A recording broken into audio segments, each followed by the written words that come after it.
This week on the Bioneers, Revolution from the Heart of Nature. Love and ceremony and community can carry the pain, so it can all come out and we can honor and bless each other's wounds and realize we're all in this together. I'm Neil Harvey. This week it's Wounds to Warriors. In the wound lies the gift. On the Bioneers, Revolution from the Heart of Nature.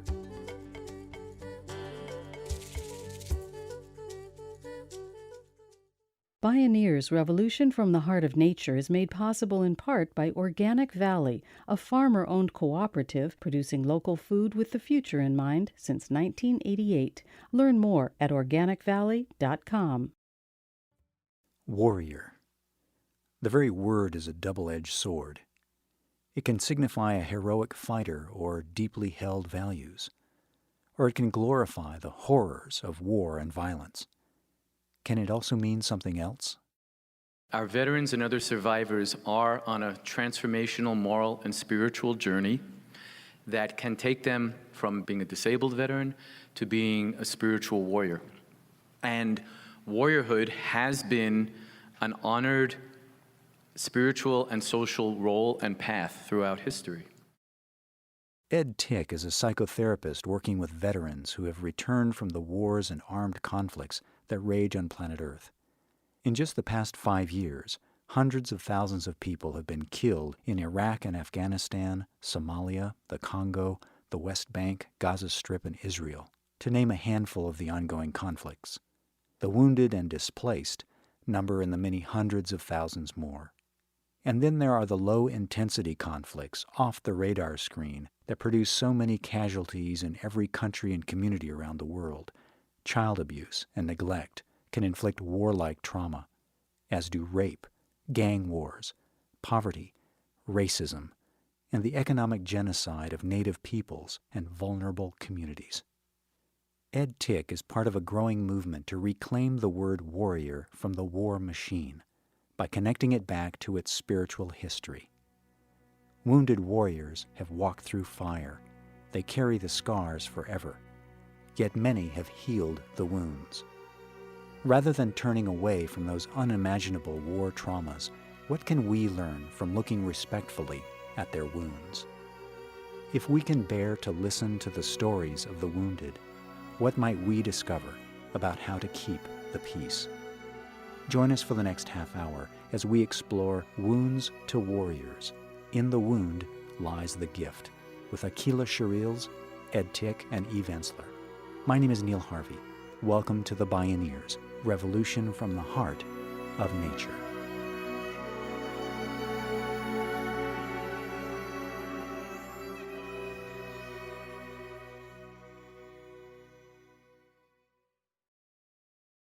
I think that warrior from the perspective of peace. We live in a country where peace isn't defined. We think that peace is a utopian idea, and we don't hold the same type of reverence for conflict in peace. And it's a whole thing. Conflict is a healthy part of the human experience, but we live in a culture that actually tries to avoid conflict. It's unresolved conflict that actually leads to violence, and peace is extremely difficult work, and sometimes in the process of peace, war happens. I think that it's really about a relanguaging and a reclaiming of the word peace as well as, warrior. Yeah. Street war veteran Aqeela Sherrills is an inspired community leader who has transformed his traumatic experiences through a deep commitment to peace. He works to build bridges of reconciliation by sharing the gift he found in his wounds across communities and cultures. At a recent Bioneers conference, Aqeela Sherrills joined psychotherapist Ed Tick and women's rights activist Eve Ensler to share their perspectives on the gift of wounding. I would say that, tragedy, it's an initiation, actually. It exposes us to a gift of insight, of intuition, in many cases that, without the experience you don't have. One of my beliefs is that where the wounds are in the personal life is actually where the gift lies. Aqeela Sherrills has lost more than a dozen friends and family members to gang violence. His response? He has traveled the world brokering peace. He is best known for creating the 1992 peace agreement between the Los Angeles gang rivals, the Bloods and the Crips. Sherrills advocates a peacemaking process that is part of what he calls the reverence movement. It encourages people to see the sacredness in one another, which Sherrills says is the only true path to reconciliation. I know that in my own personal life, being a victim of sexual and physical abuse, in my own household, if I didn't have that experience, it actually wouldn't, I've been able to metamorphose the experience because, first I was able to forgive myself. And then it was a process of being able to bring it to the perpetrator as a gift.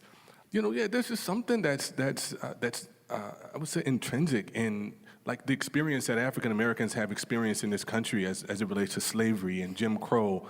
I think it prepares the soul for something much more profound to give. So the connection, that I have to people is because of my understanding of this wound and not seeing it as, this is a problem in my life, but really metamorphose it and seeing it as a gift.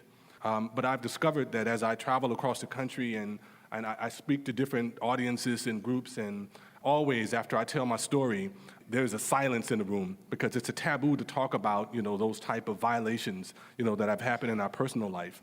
It's like the whole room kind of like stills. Nobody wants to move or anything because folks don't want anybody to know that they've had the exact same experience. But, recently I was speaking at a juvenile facility in Denver, Colorado, to young men, basically 14 to 18, some who were on their way to prison and, some who were about to get out. So I'm telling them my story, and after I finish, I can see in some of the young men's eyes who probably didn't have the courage to speak it because the institution is a place that you get preyed on if you're, vulnerable, in a sense. And but the biggest surprise for me was that there was an elder in the room, a woman. She was like in her mid-70s, and you saw that she had some health problems. She had an oxygen tank and stuff that she carried with her. And after everybody kind of cleared out, she came up to me, and she was like, "Baby, I just want to hug you." So she hugged me, and then she held my hands and she looked in my eyes and she said, "Thank you so much for sharing that story." She said, "I'm 73 years old," and she said, "It happened to me too, and this is the first time I've ever even spoke these words."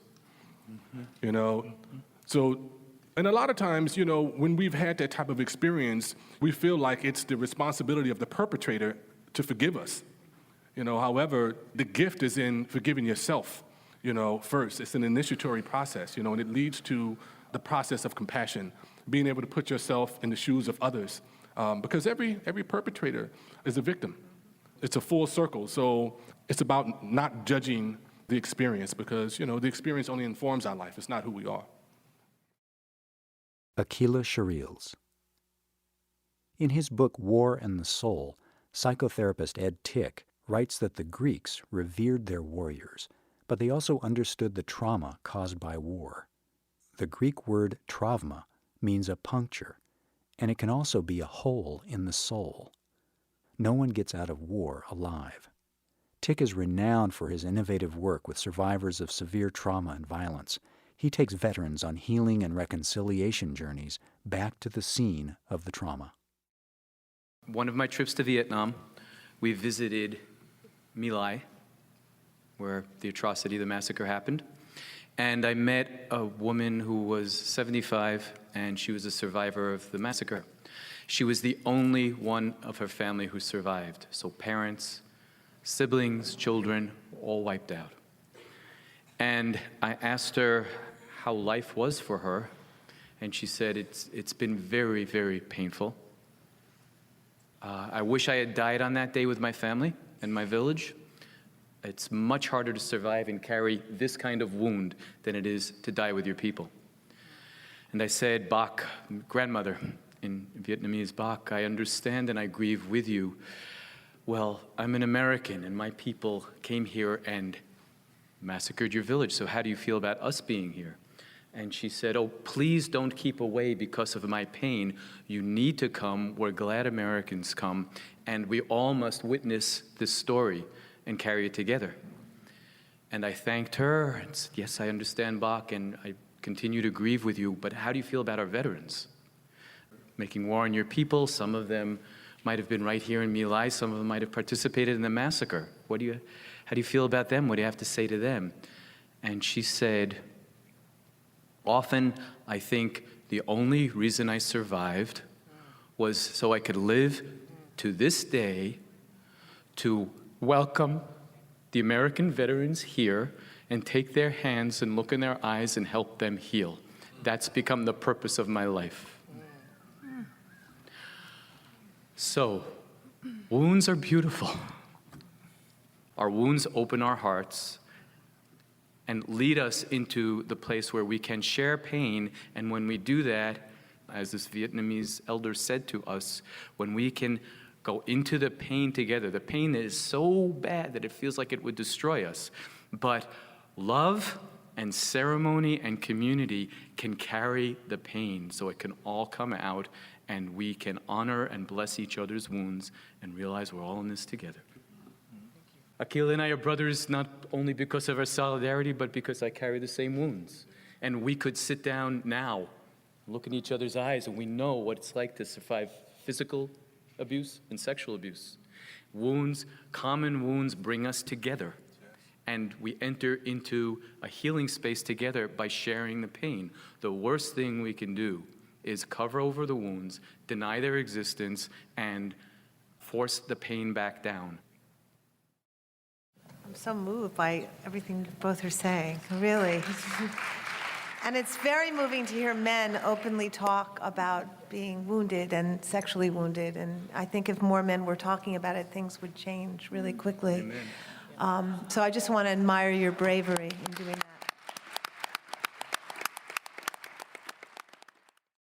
Eve Ensler is an outspoken playwright and author who founded a global movement to end violence against women and girls. V-Day has raised over $60 million through worldwide performances of her play The Vagina Monologues. She knows the depth of courage it takes to speak one's most personal truth. You know, I think wound is such an incredible word, wound, because it's close to womb, and there's something about wounds that they're openings. You know, when you're wounded, you're opened. You know, for me, being a survivor of sexual violence, a lot of it tore open something in me that's never really been reconstructed. And it's been an incredible gift, and it's been incredibly painful. It's both, you know, it's living in the wound. But I also think we become permeable. We become able to go into and be open to everyone.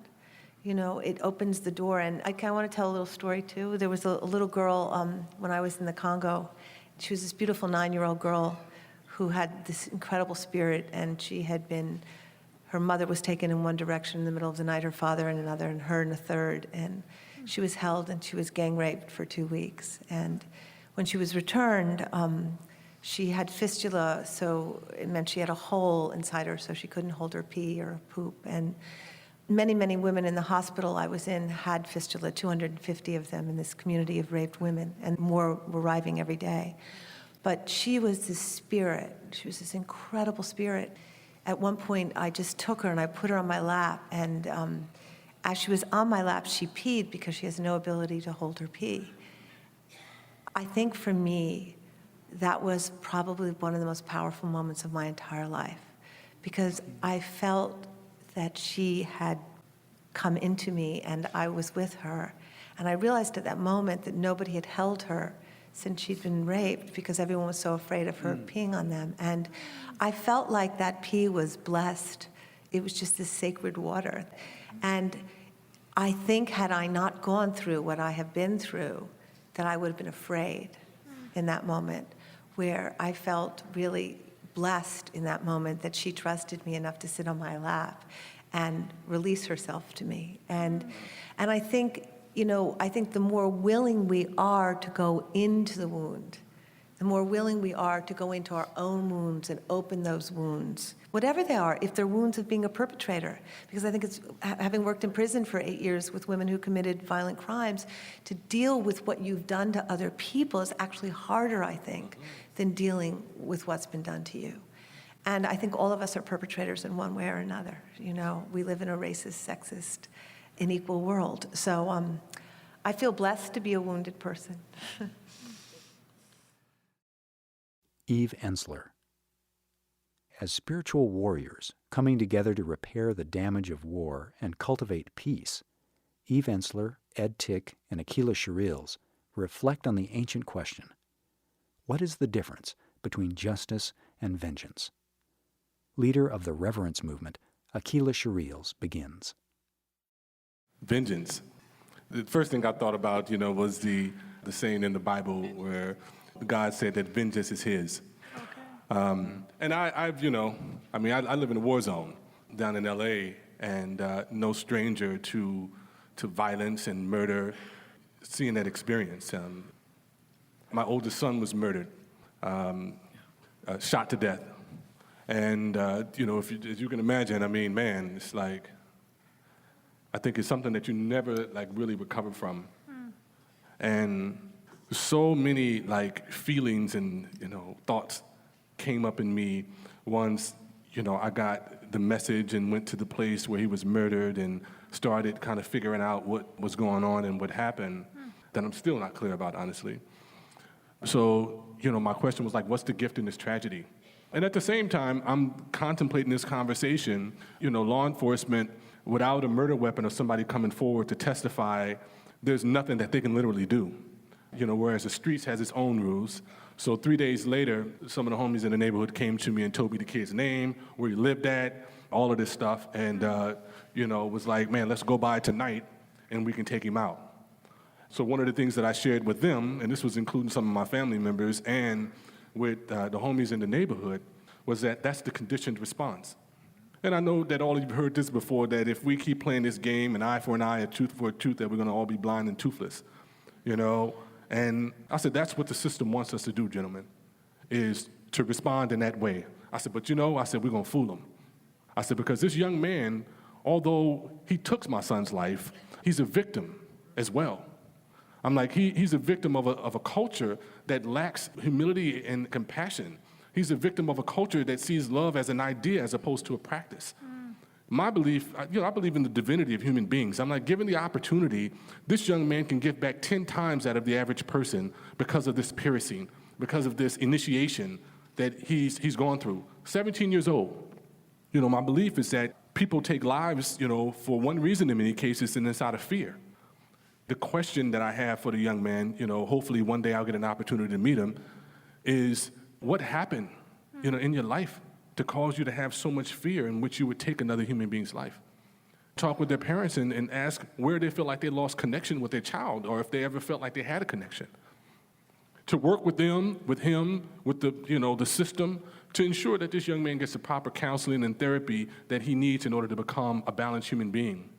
Because, when the body dies, it releases an energy that can be harnessed to do what we perceive as good things or bad things. And, my belief is that, we can perpetuate the negative. I'm like, who am I to condemn this young man to death or anyone? When I grew up in the neighborhood, individuals I call my friends who have done, heinous things, and even include myself. I know Angel, done all kinds of crazy stuff, in my life. I'm like, I am this young man. And who am I to judge? One of the esoteric terms that Jesus of Nazareth said in the Bible, he said, let he who is without sin cast the first stone. So I'm like, how do we find a way to be able to expand our hearts even more? Because it's a gift, there's a gift in a broken heart.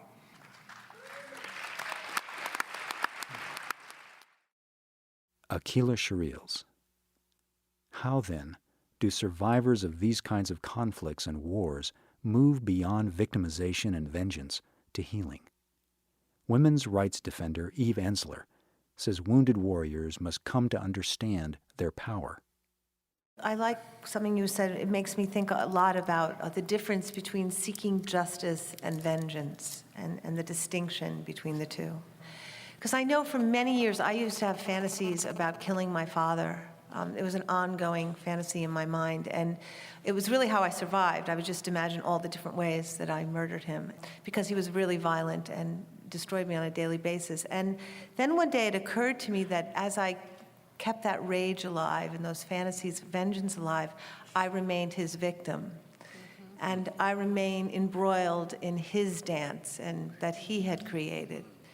And there's something about vengeance that's about upholding a victim's status, and I'm no longer interested in being a victim.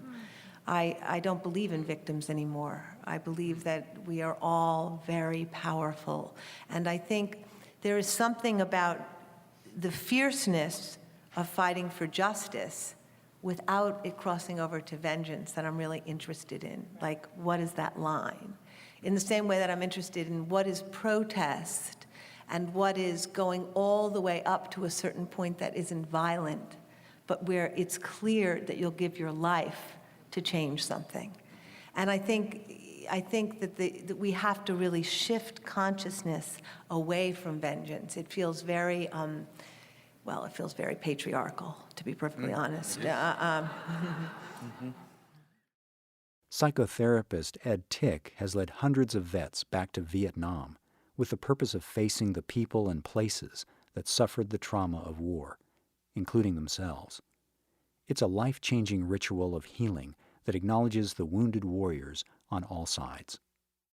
A wonderful story to illustrate this, again from Vietnam. You all remember Kim Phuc, who was the girl in the famous photograph running naked after she had been napalmed.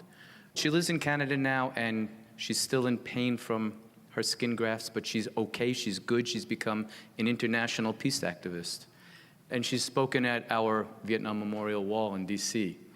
Her brother, Tom, T-A-M, was also in that picture. He's in front of Kim, and he still had some clothes on, but he was hit by napalm also, and half of his face was burned, and one of his eyes was burned out.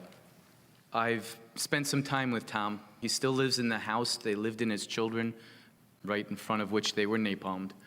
Tom proudly displays his prosthetic eye, and it was given to him as a gift from North Americans who wanted to say, "We're sorry." So instead of an eye for an eye being a symbol and a call to vengeance, we can change that meaning so that an eye for an eye means, I'll give what I took. I'll give back to you what I took from you. We will be different forever. Tom has a false eye. That's a wound.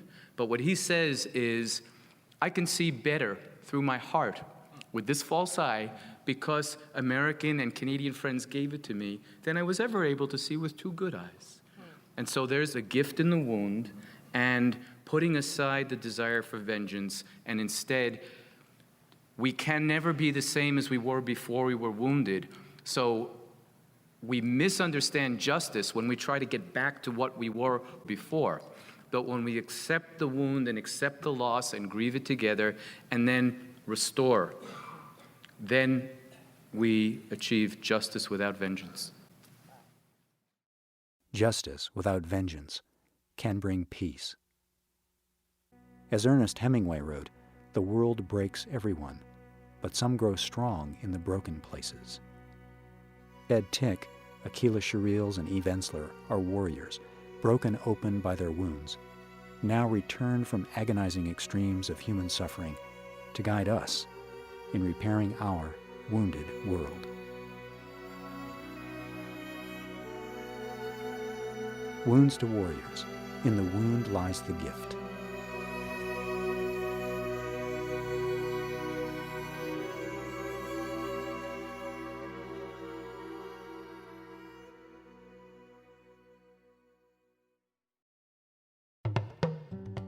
Downloads of this program and many other Bioneers radio shows are available on the radio pages at bioneers.org or by calling 877-BIONEER. That's 877-246-6337. Visit Bioneers.org, where you can learn how to attend the annual October Bioneers National Conference and local Beaming Bioneers conferences. Purchase the radio series, conference CDs and DVDs, and Bioneers books. Join the thriving online Bioneers community and become a Bioneers member or make a donation. All at Bioneers.org or by calling 1-877-BIONEER. The Bioneers Revolution from the Heart of Nature is a production of Collective Heritage Institute. Executive producer Kenny Ausubel. Written by Catherine Stifter and Kenny Ausubel. Senior producer Neil Harvey. Managing producer Stephanie Welch. Production management Aaron Leventman and Chuck Castleberry. Station relations by Creative PR. Distribution is by WFMT Radio Network. Original recordings provided by Reference Media Group. Our theme music is taken from the album Journey Between by Baka Beyond and used by permission of Hannibal Records, a Rykodisc label. Additional music was made available by Vox Mundi Music at voxmundi@yahoo.com. For more music information, please visit Bioneers.org. The opinions expressed in the Bioneers Revolution from the Heart of Nature radio series are those of the presenters and are not necessarily those of Collective Heritage Institute, the underwriters, or this radio station. My name is Neil Harvey. Thank you for listening. I invite you to join the Bioneers in inspiring a shift to live on Earth in ways that honor the web of life, each other, and future generations. This is program number 1109. If you love Bioneers Radio, it's free and easy to support us. Just take a moment to post a review on our podcast on iTunes, Google Play, or wherever you find our show online. You'll be helping other people find and enjoy these incredible thinkers and storytellers. And thank you for helping us out. Bioneers Revolution from the Heart of Nature is made possible in part by Organic Valley, a farmer-owned cooperative producing local food with the future in mind since 1988. Learn more at organicvalley.com.